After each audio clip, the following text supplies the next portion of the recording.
Xakea aintzinago joko bat da, eta joko honi lotuta makina bat kondaira dago. Gaur kontatuko dizuedana adibidez. Xakea Indian asmatua izan zen. Garai hartako erregeak ezagutu zuenean liluratuta geratu zen xake jokoarekin. Enteratu zenean, gainera bere herrialdeko batek asmatu zuela, nolabait konpentsatu nahi izan zuen pertsonalki, eta jauregira deitu zuen xakea asmatu zuen jakintxua. Gizon jakintxu hori, xakea asmatxeagatik konpentsatu nahi zaitut. Esaidazu zer nahi duzun, eta neuk emango dizut. Eskatu gura duzuna. Ba, errege jauna, xakeko lehen laukitxoagatik gari ale bat nahi dut. Gari ale soil bat. Gari ale soil bat? Bai, bigarrenagatik aurrekoaren bikoitza, hau da, bi ale. Hirugarren laukitxoagatik aurrekoaren bikoitza, hau da, lau. Laugarren... Nahiko da, lasai. Ulertu dut, jasoko duzu proportzio horretan. 74 laukitxoengatik dagokizuna. Laukitxo bakoitzagatik aurrekoaren bikoitza bai. Ulertu dut, enaiz tontoa gizona, baina jakizu horren konpentsazio eskasa eskatzeak apur bat iraintzen nauela.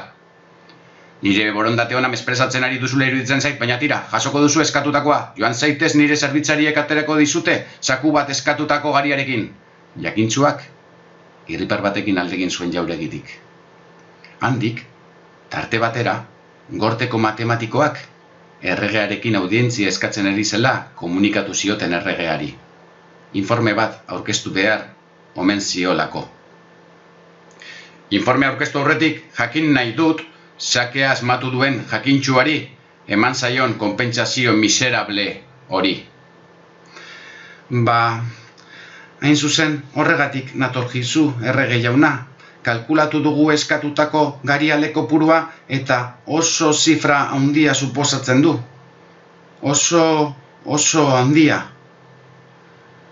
Nola, zin egin diot konpentsazio hori emango niola eta beraz eman behar zaio.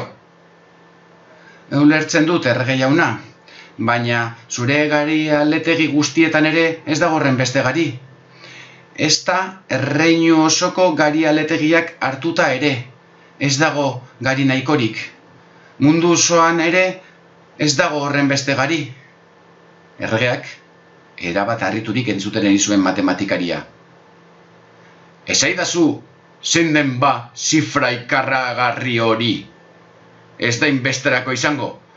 Ba, 18 trilioi, 956 mila, 754 bilioi, 73 mila, 709 milioi, 551 mila, 615.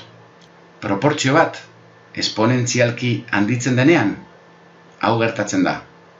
Eta proportzio hauek azaltzeko, hain zuzen, asmatu ziren logaritmoak.